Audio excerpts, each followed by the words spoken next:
বৃহস্পতিবার বিজেপির পাশাপাশি দক্ষিণ দিনাজপুর জেলার ৬টি বিধানসভার মধ্যে ৫টি বিধানসভায় তৃণমূল প্রার্থীরা মনোনয়নপত্র জমা দিলেন।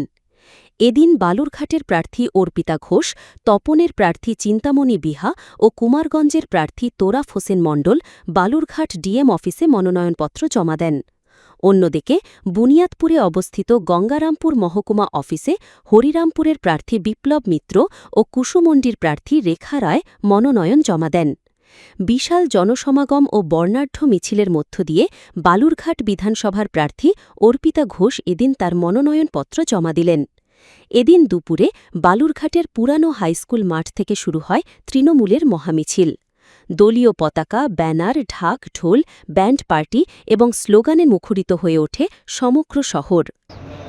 বোধহয় ওরা দেখাতে চাইল দিল্লি অথবা মহারাষ্ট্র অথবা গুজরাট অথবা বিহারে যেভাবে মানুষকে জোর জবরদস্তি দমিয়ে রাখার ব্যবস্থা ওরা করে রেখেছে ওই সমস্ত রাজ্যে, পশ্চিমবাংলার মানুষকে এই নমিনেশন ফাইল করতে এসে ওরা সেই বুলডোজার নিয়ে এসে দেখাতে চাইল যে ওরা বুলডোজার নিয়েই রেডি হয়ে আছে।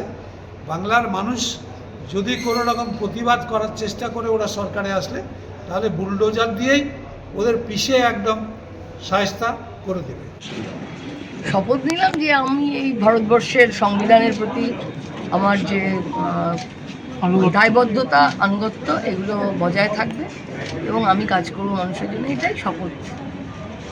তার সঙ্গে কি কোনো সে তো দেখা হলে তো এটা তো স্বাভাবিক সৌজন্যে মানুষ দুটো কথা বলেছে, সেইটুকুই। উনি ব্যস্ত ছিলেন, উনিও জমা দিতে এসেছেন নমিনেশন, আমরাও ওয়েট করছিলাম। ন্যাচারালি তাতেই অতটুকু হাই হ্যালো সম্ভব। রাজনৈতিকভাবে কতটা তাকে গুরুত্ব দিচ্ছেন এই কেন্দ্রে? এইসব শব্দ বন্ধের কোনো মানে আমি খুব জাস্টিফিকেশন পাই না, কারণ দেখুন রাজনৈতিকভাবে সবাইকে গুরুত্ব দিতে হয়। আপনি যদি গুরুত্ব না দেন তাহলে জানবেন যে আপনি পিছিয়ে পড়বেন, কারণ কাউকে যদি আপনি মনে করেন যে কচ্ছপ, তাহলে সে আপনার ঘুমের আড়ালে কখন এগিয়ে চলে যাবে আপনি জানেন না। অতএব গুরুত্ব সবার আছে, সবাইকে সমান গুরুত্ব দিয়ে আমরা আমাদের লড়াইটা লড়ব।